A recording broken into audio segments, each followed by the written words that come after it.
You have to find a thought and maintain it for 17 seconds. So let's do that here. Now, in this environment, it's a little bit like waking up and being in vibrational alignment. You've listened to us a little bit. We gave a powerful opening that is in perfect vibrational alignment with the source within you. You resonated with the source within you. It's why you lighted up for us. It's why we thought it was a good idea to bring you here fast, because you were tuned in, because we distracted you till you got your paper out. We distracted. I'll throw it away. We distracted you from the vibrational frequency. So this is a good environment for you to practice the vibration of what you're looking for. So it's like you've just awakened, and let's pretend. It's not such a pretending. Let's acknowledge, let's assume that you've just awakened. You are in that high-flying place because there's been a suspension of momentum while you sleep, and now it's your intention to maintain that vibration alignment. Do you think the best idea is to take the issue that matters more to you than everything else put together and contemplate that now? No. Because if you do, it's sure, isn't it, that you're going to lose your connection. So what we want to convey to you, what we want you to all hear from us, if we can convince you that the connection is what matters and solving that problem isn't, if you can hear that, because if you can sustain the connection for a little while, the problem will evaporate, because in the absence of the vibration of it within you, it can't continue to be your experience. So have we convinced you that what matters is the alignment? That's what matters is the alignment. What matters is the alignment. What matters is the alignment. And the subject doesn't matter. Now, that's hard for you to hear, isn't it? Because you've been working hard. You told us. You've been working hard. You've been trying hard. You try hard to get from where you are to where you want to be. And we want you to understand, and we know, it must just be so irritating to hear this. You've been wasting your time. Can't get there from there. The harder you try, the more you practice the vibration of resistance. And then the louder you ask, but the more you've practiced the vibration of resistance. So you just have to let the things that you want that haven't been coming go for a while. Just let them go. Stop using what you want that you don't have as your excuse to not feel good. In order to sort of drive this point home in a way that you can really hear it, we've begun speaking about your point of attraction. Your point of attraction. Do you sort of understand that? If you are the creator of your own reality, and if law of attraction is responding to your vibration, then doesn't it make sense that you're standing with a habit of thought, with a pattern of vibration that is being responded to? Your point of attraction. So if you're fearful all the time, your point of attraction is very far from what you really want. If you're ornery all the time, or a lot of the time, your point of attraction is different from what you want. Your emotions are your indicator of what you're doing vibrationally. Have you been listening to us long enough to sort of understand what we mean by that? You were source energy before you came into this physical body, and a part of you came into this body. A part of you came into this body, but the larger part of you is still non-physically focused. Just deal with that. Humans want to call that your soul, or God force. We want to call it that non-physical, eternal part of you that you have sprung forth from, but that you're still intricately tied with. It's your vibrational nature. It's your true vibrational nature. So that part of you adores you. When you're mad at you, you cause a vibrational difference. That part of you loves others. When you find someone who is despicable, Esther loves that word, despicable, you cause a vibrational variance. So when you separate yourself from you by the logical thing that you've chosen, that's a vibrational variance. But if you practice it long enough, then you end up in this sort of habit of vibration. So we've been wanting to demonstrate that your point of attraction is like a sort of swirling state of being. It's a vibrational disc, sort of like the seven dwarves. There was Henri, well, they called him grumpy, but same difference, and happy, There was dysfunctional and passive aggressive. So Esther's up to about 200 dwarfs now. She's having such fun. She recognizes them around in herself and others. So there are these habits of thought, these vibrational habits of thought that represent this sort of vibrational place where you hang out. And so if you've been hanging around in hopeful but not believing, then that's what the universe leads you to. If you're hanging around in despair or discouragement, then that's what the universe leads you to. Let's define what we mean by that's what the universe leads you to. It's a better way of saying that. That's what you find in the universe. That's what you find. That's what your point of attraction yields to you. So we want you to realize that if you will just choose the disc, if you choose the subject chooses the disc. Think about that. I'm going to think about money. Despair. Not really. Could be optimism, or could be fantastic journey. You know where you're at relative to that. When you think about wanting a relationship that you've never known, but that you sense is there, that you really want, and you feel lonely or the absence of it, loneliness is in a very different place than joy. So we're saying this to you more clearly than we've ever said it before. Choose the disc by the way it feels, not by the subject that you want to place on it. That's a good way of saying that, isn't it?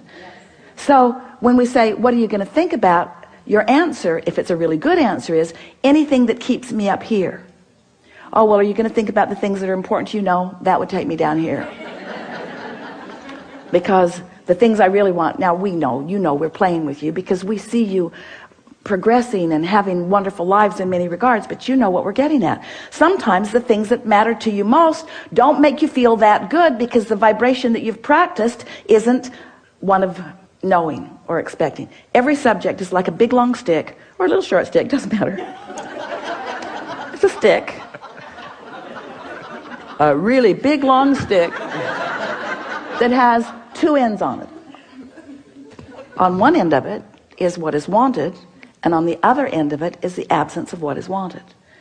And so if you pick a subject where you've been practicing what you don't want, and you say, I'm going to set a goal about this, well, then what you've actually said is, I'm going to set a goal to practice a thought that's way down here. And I'm going to practice it, and I'm going to try, and I'm going to struggle, and I'm going to proclaim my goodness, and I'm going to keep score of where I am, sort of like the things that you were telling us, only we're exaggerating it dramatically. And life's just going to keep giving you the same thing. So you pick your disc by how you want to feel. This morning, Esther was in her sleeping room, and she could hear some children and parents moving through the hallway with great volume. And her first thought was, they should be quiet, people might be sleeping. And her next thought was, they're really having a good time. Now, which of those thoughts do you think was the best thought for Esther to think? They're really having a good time. Then Dad started singing. It was awful. The worst voice ever. But he was so joyful in his singing. And Esther thought, that's really a beautiful thing. I hope no one ever tells him how bad he is at this. So she had the potential of going all over the place, but because she's been practicing that, it's like that's where the thoughts now must be. The thought could start out down here because bad singing is bad singing. In other words, you just know the difference, don't you? So her thought started out here, but because she was here, her thought just had to join her up here. She just couldn't stay down there. Not that long ago, her vibration would have joined her down there. Now, her thought is joining her vibration. Can you feel the difference? That's step 4. I've sustained my vibration long enough that everything in my universe has to join me where I am, or it's going to bounce right off of me. If it's going to join me, it's going to be where I am. I now have creative control of my environment. That's step 4. So let's just start really generally. So you've just awakened. You've heard everything that we've said. We know that you're internalizing it. The audience is with you. So what do you want to say now that you've awakened? This bed is really comfortable. You are brilliant. You are brilliant. The bed is comfortable. What else you want to say? The pillows are really comfortable. Yeah. All 4 of them. Yeah. Yeah. What else? I feel great. I feel happy. I feel in tune with my body. Yeah. You've got it. You've got it. And any thought like that, now stay there for 17 seconds, and then another, and then another, and then another, and then another. And then do it tomorrow, and the next day, and the next day, and the next day, and the next day, and the next day. And before you know it, we won't be having a conversation about what's missing in your life. The conversation that we'll be having is, you'll say to us or to whoever you're talking to, you know, I just let it go for a while, because I realized that the subject that was so important to me had me sort of bound in a frequency that wasn't good for me. So I just let it go for a while, and I just focused upon the things of my life that felt really good to me. And I did it and did it and did it and did it until more thoughts joined, more thoughts joined. You see, because once you sustain this, even for a little while, the manifestations that start flowing are more good feeling emotions, powerful thoughts moving into your experience. You begin getting impulses that lead you right where you want to be.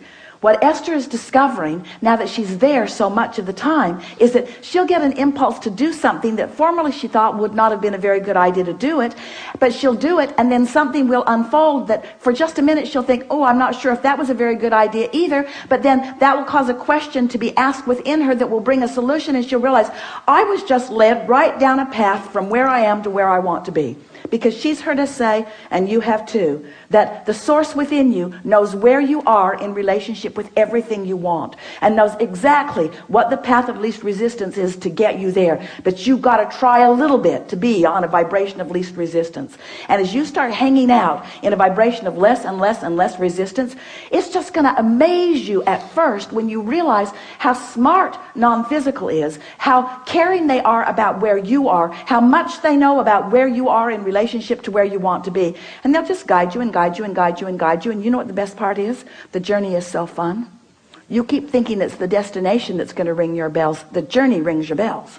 Because in the absence of resistance, it's fun here, and it's fun here, and it's fun here, and it's fun here, and it's fun here, and it's fun here, and it's fun here, and it's fun here, and it's really fun here, and it's really fun here, and it's really fun here. And that was so interesting, and I like this so much. And before you know it, every day of your life is one of just moving into things that are interesting and fun, and sometimes challenging, which is both interesting and fun, you see. You don't have to be where you think you want to be in order to be happy. You just got to be on the way to where you want to be in order to be happy. When you go on vacation, you're going to go here and here and here and here and here and here, and you're going to end up back home, and you never say, final destination is home. I'm already there. Why go? Because you know why you're going. You're going for the stimulation. You're going for the life it gives you. You're going for the fun. It's not the end result, and there is no end result. There is no ending. Step 4 has got to tell you that. We've been hanging around on step 1, step 2, step 3 for quite a long time. Now we're in step 4. Doesn't that let you know? It never ends. And there's a 5 and a 6 and a 7. Don't worry about it. We're just kidding. It's just more of the same. It's just more. Once you get this and you've got this, once you practice this and you are, once you sustain it and you know how to do it, life's just going to yield to you all of the reasons that you said, I'll go forth into this physical experience. Not one of you said, I'll deprive myself in order to really want something. Not one of you said, I'll go forth into a broken world and I'll patch it up. You didn't say that. You said, I'll go forth and I'll figure out what I want and I'll line up with it and I'll feel good. And the wholeness of who I am is going to flow through the specifics of what I'm living. And I'm an eternal being. And I mean to make this moment and this one and this one and this one and this one all that it can be. Really good. Thank you.